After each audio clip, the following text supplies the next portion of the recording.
nesta versão que os irmãos estão vendo aí na tela. A Bíblia diz assim, olha: mas a todos quantos o receberam, deu-lhes o poder de serem feitos filhos de Deus. Poder para quê, irmãos? Essa palavra isolada aqui, quando você isola, fala, mas por que que nós precisamos? Porque Deus não deu nada para você que você não precise. Deus não deu nenhuma ordem para você que você não precise obedecer. Então é interessante que eu preciso deste poder. Eu comecei a olhar para a palavra de Deus e pensando em responder diante da Bíblia. E a primeira coisa que, ao ler o testemunho de Jesus, sobre o testemunho de Jesus, sobre que ele aprendeu a servir ao Senhor como homem através da obediência. Aí eu quero convidar você a abrir a sua Bíblia para ter a primeira resposta. Poder, irmãos, para obedecer. Olha o que diz Mateus capítulo de número 22. Mateus capítulo de número 22. É feita uma pergunta para Jesus, nos versículos de 36 a 40, é feita uma pergunta para Jesus sobre a questão da obediência e aonde é que e qual foi a resposta de Jesus. Olha só o que diz a Bíblia no capítulo de número 22 de Mateus, versículo de número 36, a Bíblia diz assim, ó: Mestre, e o grande mandamento?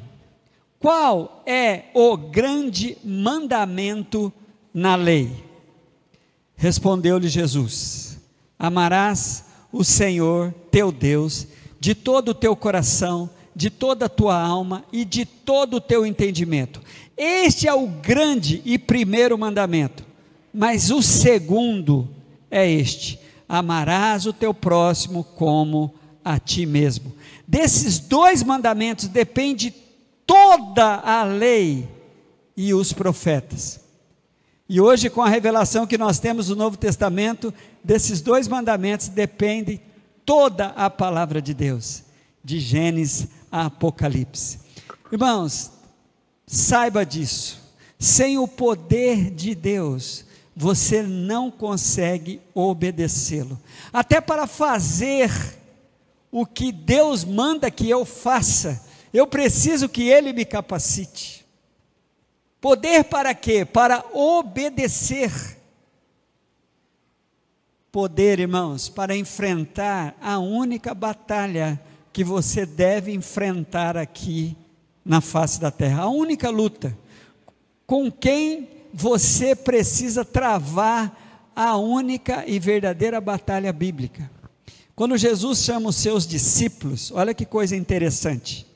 Lá no capítulo 10 de Mateus, ficando aí por Mateus no capítulo 10, versículo 1, que é o capítulo que fala do chamamento dos discípulos, a Bíblia diz assim, ó: tendo chamado os seus 12 discípulos, deu-lhes Jesus autoridade ou poder sobre os espíritos imundos para os expelir, para curar toda sorte de doenças e enfermidades. Poder para quê, irmãos? Para enfrentarmos a única batalha que temos para enfrentar na face da terra, que é contra as hostes espirituais da maldade. Se não, vejamos, abra sua Bíblia em Efésios capítulo 6, em Efésios capítulo 6, o nobre capítulo que fala sobre a batalha espiritual, que cada um de nós devemos enfrentar, e pasme, não sozinhos. Olha o que diz Efésios capítulo 6, versículo 10, a Bíblia diz assim em Efésios capítulo 3, versículo 10, quanto ao mais, irmãos, sede fortalecidos no Senhor e na força do seu poder, revestivos de toda a armadura de Deus, para quê, irmãos? Para poderdes ficar firme contra as ciladas do diabo. Poder para quê? A Bíblia continua dizendo, porque a nossa luta, não é a sua luta, é a nossa luta. Essa luta dificilmente vencemos sozinhos, porque a nossa luta não é contra a carne e o sangue, e sim contra os principados, as potestades, contra os dominadores deste mundo tenebroso, contra as forças espirituais do mal nas regiões celestes. Poder para obedecer, poder para enfrentar e vencer a única batalha, a única guerra que um crente em Cristo Jesus, que alguém que segue a palavra, que alguém que obedece a palavra tem que travar. Se você está tentando destruir ou vencer alguma pessoa, algum ser humano, e você está usando recursos financeiros, recursos espirituais, a sua palavra, para destruir ou diminuir esta pessoa, você está lutando a luta errada. A sua luta não é contra a carne e o sangue, não é contra seres humanos, é contra quem quer que você lute a luta errada. Poder então para enfrentar essa luta. Poder para quê, irmãos? Para se dominar, para o domínio próprio. Olha que versículos riquíssimos nós encontramos nesse livro de Efésios, voltando aí algumas páginas, no capítulo 4, queridos. Poder para se dominar, poder para ter o domínio próprio. Olha a partir do versículo de número 25, olha que riqueza da palavra. A Bíblia vai dizer em Efésios capítulo 4, versículo 25, por isso, deixando a mentira, fale cada um a verdade, com o seu próximo, porque somos membros uns dos outros. Irai-vos e não pequeis, não ponha o sol sobre a sua ira, nem deis lugar ao diabo. Aquele que roubava, aquele que furtava, não furte mais, antes trabalhe fazendo com as próprias mãos o que é bom, para que tenha com que acudir ao necessitado. Não saia de vossa boca nenhuma palavra torpe, se unicamente a que for para edificação, conforme a necessidade, e assim transmita graças aos que ouvem. Não entristeçais o Espírito, ao qual fostes selados para o dia da redenção. Poder para se dominar, irmãos. Poder para viver essa realidade bíblica. Poder para o autodomínio. Uma vez eu desafiei a igreja aqui a fazer um jejum especial. Passar um dia, 24 horas, marcar 24 horas e decidir naquele dia não mentir. Não contar nenhuma mentirinha, nenhuma, nem a do cafezinho, aquela que o café está ruim, mas você fala que está bom. Irmãos, que coisa interessante, né? E a Bíblia começa aqui, ó, por isso deixar a mentira, só com domínio próprio, só com uma capacitação de Deus, só com o poder dado por Deus, a gente vai ter um domínio, irmãos, para irar e não pecar, para dominar a nossa língua e parar de falar palavras de baixo calão, que nem se orna com a vida de alguém que diz que crê no Senhor Jesus como único e suficiente Senhor e Salvador de suas vidas. E como palavrões têm escapado no vocabulário dos crentes, assim com uma certa naturalidade, nós estamos muito iguais a quem não teme ao Senhor. Então, poder para o domínio próprio. Irmãos, é tão maravilhoso isso. Poder, para que poder, irmãos? Todos quantos receberam, deu-lhes o poder. Poder para quê? Poder para perdoar. A Bíblia vai nos trazer na clássica oração de Jesus, em Mateus, capítulo de número 6, quando parte do Pai Nosso, e os irmãos sabem até de cor, se é um texto que vai estar de cor no coração de todo o cristão brasileiro, é esta oração, né? Mas eu quero destacar aqui o que Jesus fala no momento da oração. Ele manda que nós peçamos para Deus, que nós devamos orar assim. Mateus 6, versículo 12. Perdoa-nos as nossas dívidas, assim como nós perdoamos aos nossos devedores.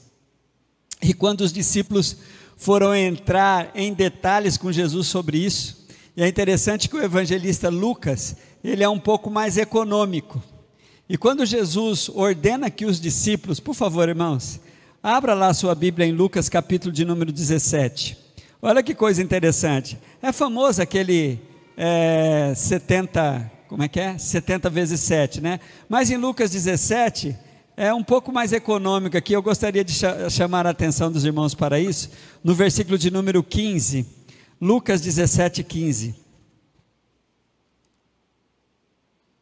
ou melhor, Lucas 17, 5, perdão irmãos, a Bíblia diz assim: então disseram os apóstolos, Senhor, aumenta-nos a fé. Por que eles estão pedindo isso, irmãos? Por que isso? Olha para os versículos anteriores, o Jesus foi indagado pelos seus discípulos, acautelai-vos, se teu irmão, Jesus ensinando para eles, se teu irmão pecar contra ti, repreende-te, e se ele se arrepender, perdoa-lhe. Se por 7 vezes, Jesus está sendo econômico aqui, porque vocês lembram muito bem que em Mateus 18 ele fala que é 70 vezes 7, mas aqui eu quero só destacar o pedido dos discípulos. Se por 7 vezes no dia pecar contra você, e 7 vezes vir ter contigo dizendo, estou arrependido, perdoa-lhe. Aí os discípulos falam assim, Senhor, aumenta a nossa fé. Mas irmãos, sabia que o poder que temos de sermos filhos de Deus, é para percebermos o quanto precisamos ser perdoados, como o Pai Nosso nos ensina, e depois, Mateus cuida de nos colocar à condição. Se nós não perdoarmos como somos perdoados, esse perdão é retirado, olha que doideira. Mas eu creio, quando eu olho para a palavra de Deus, que um perdoado, um que toma posse do perdão, não sente nenhuma dificuldade em fazê-lo. Então, tenha essa disposição de tomar posse do perdão de Deus, do poder de Deus, para ser perdoado e perdoar. Está com alguma dificuldade? Olha para o que diz 1 João 1,9. A Bíblia diz assim, se confessarmos os nossos pecados, Ele é fiel e justo para nos perdoar de todo o pecado e nos purificar de toda injustiça. Sabe o que é essa expressão, nos purificar de toda injustiça? Nos purificar de toda indisposição que temos no nosso coração de não perdoar quem nos ofendeu. Eu acho isso maravilhoso. Então, poder para quê, irmãos? Poder para obedecer. Poder para enfrentarmos a única batalha que temos que enfrentar aqui, que não é contra pessoas, mas contra as hostes espirituais da maldade.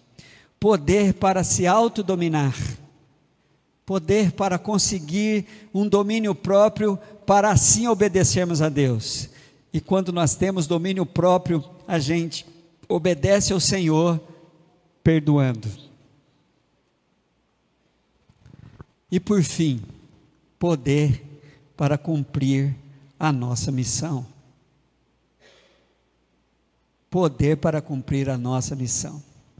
Atos 1:8, seria bom a igreja relembrar, a maioria dos crentes que conhecem a Bíblia sabe esse versículo de cor, mas Atos 1:8 deixa-nos diante dessa revelação bíblica, mas eu quero diluí-la, irmãos, um pouco mais. Olha o que diz Atos 1:8, mas recebereis poder, diga amém. Mas receberei poder ao descer sobre vós o Espírito Santo, e sereis minhas testemunhas, tanto em Jerusalém, como em toda a Judéia e Samaria, e até os confins da terra. Poder para cumprir a missão. E a missão, irmãos, não só dos missionários citados aqui pela pastora Joana. Missão não é só desses que têm os ministérios de performance da igreja. A missão que a Bíblia nos coloca é para você ser uma testemunha, não um evangelista profissional ou um evangelista nato. Quem tem dom do evangelismo tem uma estratégia de Deus para pregar o evangelho, mas você percebe que o poder que nós recebemos como filhos de Deus é para sermos testemunhas. Poder, irmãos, para cumprir a nossa missão. E olha como esta missão vem para todos os momentos da minha vida. Abra a tua Bíblia, por favor, em 1 Pedro capítulo 3, isso aqui é muito forte, porque aqui está o cumprimento da nossa missão. Você não veio fazer outra coisa aqui na face da terra, depois que Deus lhe premiou com o dom da vida, você está aqui para o cumprimento desta missão. 1 Pedro, irmãos, capítulo 3, versículo de número 9, isso para mim é uma das mais tremendas revelações que tem para aqueles que querem desenvolver, colocar em prática o poder que você recebeu por ser chamado filho de Deus. A Bíblia vai dizer assim, eu quero ler o versículo de número 8, que é meio que uma conclusão do que ele vem ensinando, né? 1 Pedro 3,8, finalmente, sede todos de igual ânimo, compadecidos fraternalmente, amigos, misericordiosos, humildes, não pagando mal por mal, ou injúria por injúria, antes, pelo contrário, irmãos, abençoando, ou bendizendo, pois para isto mesmo fostes chamados.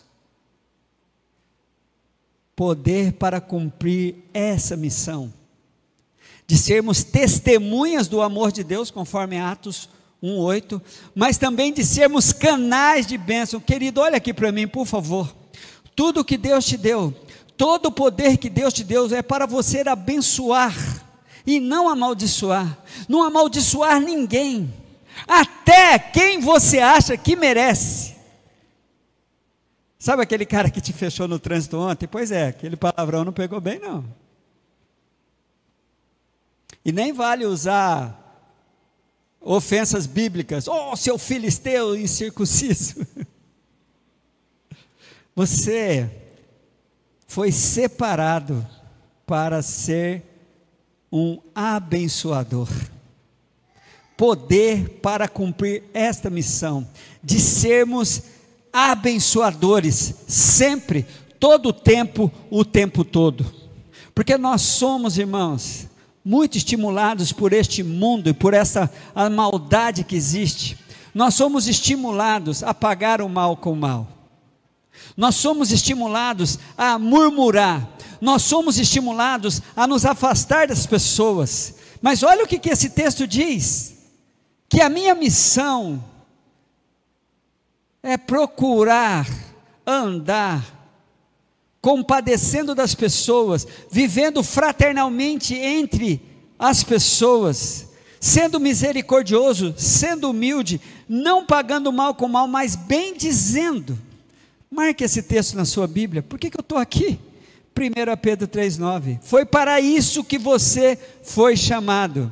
Aí tem uma recompensa, e essa recompensa, Deus vai liberar para nós hoje. Quem quer receber essa recompensa, diga: eu recebo. Então aplauda ao Senhor, você que quer receber.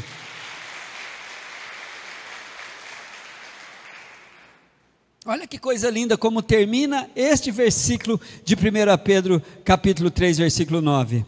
A Bíblia diz assim: bem dizendo, ou para quem quer diluir melhor essa, abençoando Para isto mesmo você foi chamado, a fim de receber a bênção por herança.